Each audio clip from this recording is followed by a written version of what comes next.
Today is day 29 and reading from Genesis 48 to 50. It's the final chapters of the book of Genesis, of beginnings, and Jacob is now on his deathbed. Joseph hears that his father is nearing death, and he visits with his two children. And in this passage here, you'll understand the great emphasis and significance that's placed upon the blessing of the father. We've kind of lost that in our day, but God has given to heads of homes an enormous capacity to transfer blessing into future generations. And I think that we underestimate the role and the calling that God has placed in us who assume that kind of an influence. Jacob recounts the covenant promise, and this is something that I think is an example and a model for all of us. He continues to go back and remind himself of the faithfulness of God and the covenant promise of God, that God cannot lie, and God is going to hold himself to his promises. And Jacob does something interesting here. He takes the children of Joseph, and he's going to bless them, but before he blesses, he actually adopts them. He assumes them as his own children. You probably caught that phrase, and in so doing, he is passing a shared inheritance to his grandchildren. Now that is something that's unique. He has 12 children of his own, Jacob now, and his blessing would normally be imparted to them. But in this case, he takes the two children of Joseph, and he chooses to share that equal inheritance with them. And when he blesses them, he deliberately crosses his hand and blesses the younger.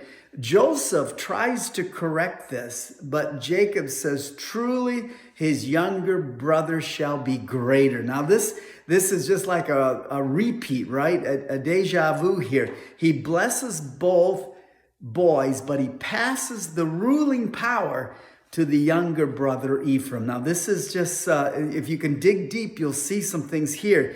It's a continuation of God's theme of doing the unexpected, of passing the blessing on to the undeserving. This is the message that we receive here. We've been there before, and this is the mystery of God. You and I receiving, undeserving, receive the blessing of Jesus in our life, and it's just a pattern that God has established. So Jacob blesses his children, and in his blessing, he does something interesting. He bypasses the expected intended firstborn provision. And in fact, he goes past the first, the second, and the third to the fourthborn, and Judah gets the preeminence. So he gets the greater blessing, the firstborn blessing.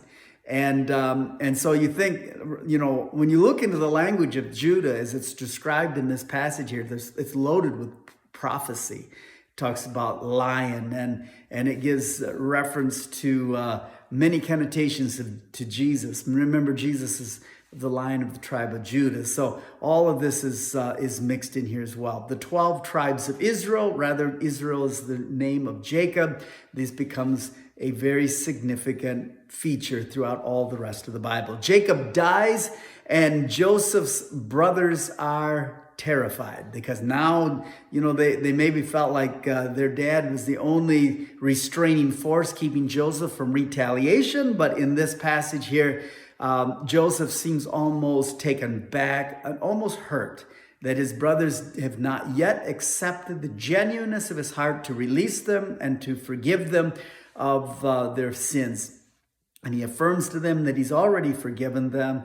And he says this, you meant it for evil, but God meant it for good. Joseph dies, and both he and Jacob are intent upon the fact that they are buried back in their homeland. And that is a reason is because they're holding on to the promise. God said through your children, this land is your land, and they want to be back in their homeland. And Joseph also insists that when he dies, that they make sure that they get him back. All of this tells us and shows us the frailty of man and humanity, but the greatness of God, the plan of God, the sovereignty of God.